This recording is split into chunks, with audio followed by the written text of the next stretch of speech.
Tiyagaan lang, tiyaga.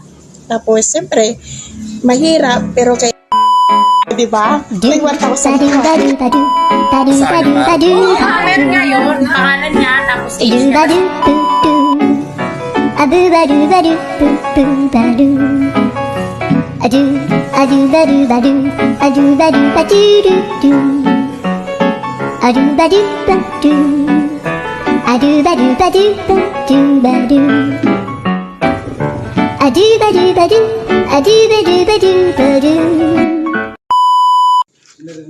Start ko na.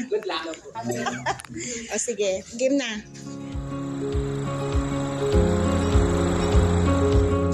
Ako si Julie Soriano, 43 years old. Tinatawag sa akin sa karinderya ko, Pisay. Kailan po kayo nag-start magtinda?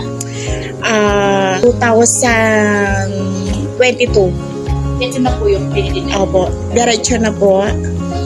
Before po kayo magtinda, may work din po ba kayo? Ano po yun? And ngayon po, may work pa din po ba kayo? Wala po. Pero before ako nag-start na nagtinda ng business na ganyan, dati ako nagtatrabaho sa loob ng Clark bilang supervisor. Tuwing kailan po kayo open and what time po kayo nag-open? Everyday kami nag-open, hindi kami nagsasara kung hindi importante. Tapos, nag-start kami, alas 2 ng madaling araw nagluluto. Tapos, nagsasara kami, 9 o'clock ng gabi. Sa pagtinda nyo po, ano po yung inspiration nyo para makapagtinda po kayo?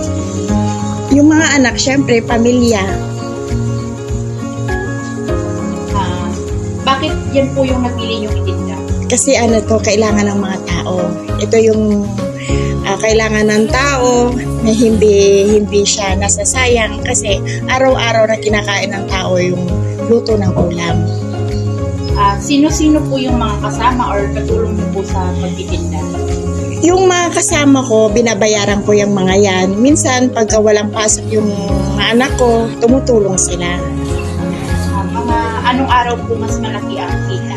Ang malakas na kita, Biyernes, Sabado, Linggo kasi walang pasok ang mga tao. Sa pagtitinda niyo po, ano po yung mga common problems na kinakaharap niyo sa pagtitinda? Tsaka paano niyo po yun nasusolusyonan? Sa problema, wala naman talaga totaling problema kasi umiikot lang naman yan. Ang ano lang doon, yung pagod, puyat, yun lang naman yung problema sa pagtitinda. Tiyaga lang. Ngayon po, nagtitinda po kayo. Paano po naging unique ang tinda nyo? Paano po na iba sa ibang tao? Yung pagtitinda kasi namin, iba talaga. Kasi sa dami namin nagtitinda ng pagkain, iba-iba yung diskarte yan. Kung halimbawa, ako, ay pagmamalaki sa akin, iba yung lasa kasi mura pa, masarap pa. Ma'am, sa mga presyo po, mga ilan po estimate po? Magkano? Yun sa akin kasi, kaya mabilis, mabenta kasi parang siya, pangmasa talaga.